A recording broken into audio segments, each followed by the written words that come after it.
We're going to change gears a little bit from autistic individuals from Laura's presentation to looking at young children and infants in this presentation.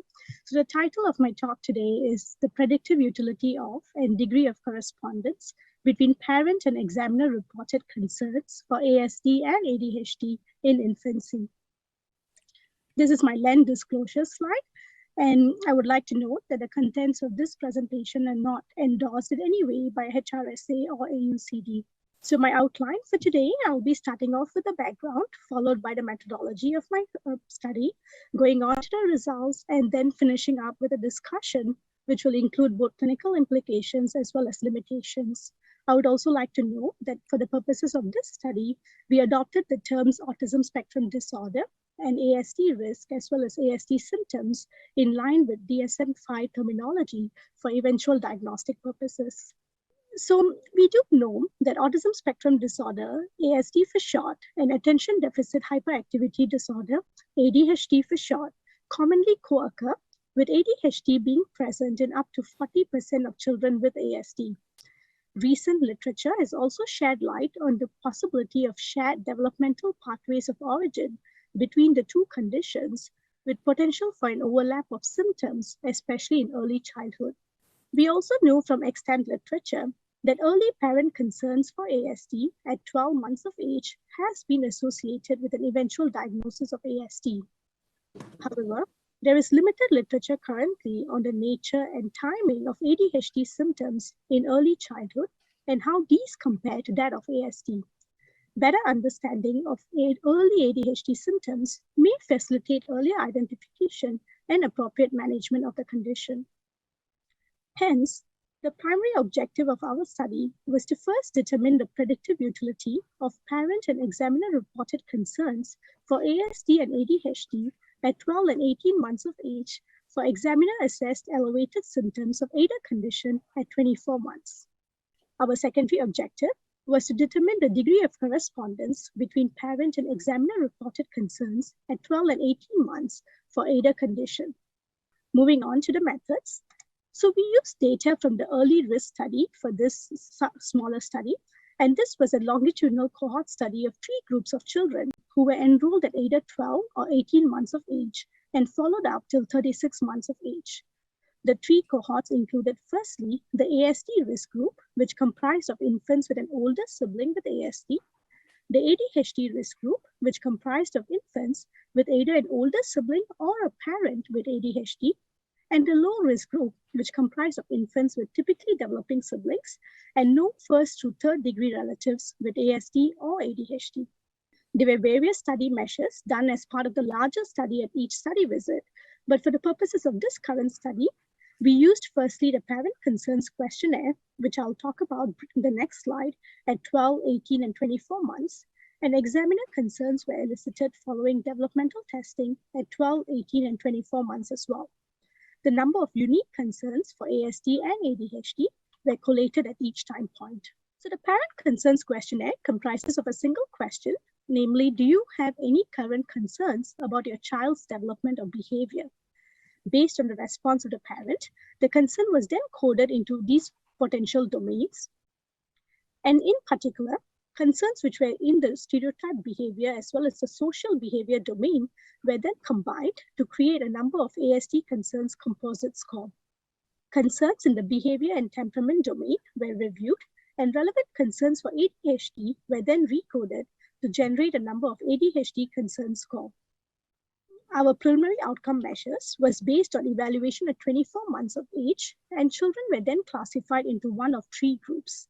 The first group was the ASD symptoms group, which comprised of children who had a comparison score of 4 or more on the ADOS-2.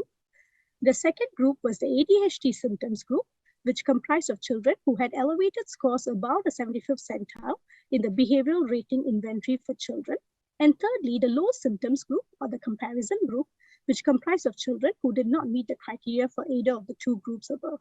For statistical analysis, we used one-way ANOVA test to compare the number of concerns for ASD and ADHD among preliminary 24-month outcome groups at earlier time points. Spearman's correlation tests were used to look at correspondence between parent and examiner reported concerns at earlier time points. So moving on to our results, a total of 101 children were recruited as part of this study, with 72 children who had their initial visit at 12 months of age and 29 children who had their initial visit at 18 months of age. We had a fairly equal distribution of children belonging to each of the three at-risk groups. Now, looking at the preliminary outcome group classification, as expected, the majority of children in the ASD symptoms group came from the ASD risk group. Interestingly, looking at the ADHD symptoms group, the spread was more broader, with almost half of the children coming from the ASD risk group. Moving on to parental ASD concerns at 12 months of age, there was a higher number of concerns in those in the eventual ASD or ADHD symptoms group compared to those in the low symptoms group. However, there was no difference in terms of examiner ASD concerns at 12 months in terms of the eventual at-risk groups. This could potentially reflect a different threshold for concerns between parents and examiners at 12 months.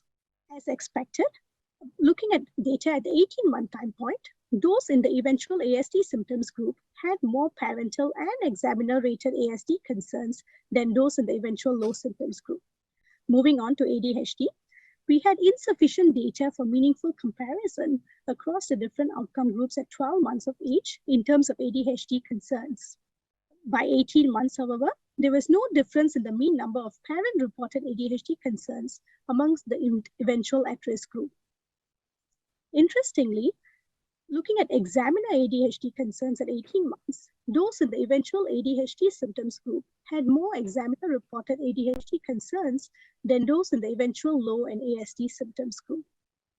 Lastly, looking at correspondence, at 12 months of age, there was weak correlation between parental and examiner concerns for ASD, and there was no significant correlation between parental and examiner concerns for ADHD. At 18 months of age, there was a moderate correlation between parental and examiner concerns for ASD and a weak one for that for ADHD. So moving on to our discussion, consistent with previous studies, parent-reported concerns for ASD from as young as 12 months of age may be associated with elevated symptoms of ASD at 24 months. Children with elevated ASD symptoms at 24 months also had a greater number of examiner-reported concerns for ASD at 18 months. Interestingly, children with elevated ADHD symptoms at 24 months had greater number of examiner-reported concerns for ADHD by as young as 18 months, although this was not the case for parent-rated concerns. Lastly, correspondence between parent and examiner-reported concerns was generally better for ASD-related concerns compared to ADHD-related ones, and this was better at 18 months versus 12 months of age. This may be reflective of the more evident nature of ASD symptoms compared to potentially more heterogeneous ADHD-related concerns, especially at younger ages. Clinical implications of our findings. So firstly, consistent with current best practice recommendations, there does seem to be a role for two-step screening, especially with a parental questionnaire-based evaluation as a first stage for ASD concerns, starting from 12 months of age, followed by professional evaluation as a second stage in those children who are at risk for ASD. There also is the possibility for identifying children who are at risk for later ADHD symptoms by evaluation with a trained professional from 18 months of age onwards. However, we do note that this is based on preliminary outcome data, especially for ADHD at 24 months, and we would need longer-term follow-up data looking at the trajectory of these children who were in the ADHD concerns group.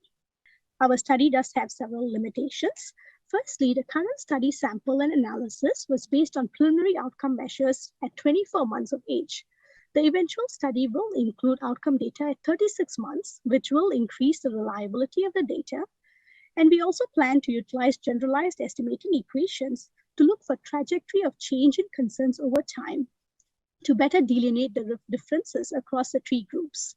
The study's PI, Dr. Miller, has also just received a small pilot grant, which will allow for follow-up till middle childhood and hence shed even more light on how the trajectory of concerns develop over time.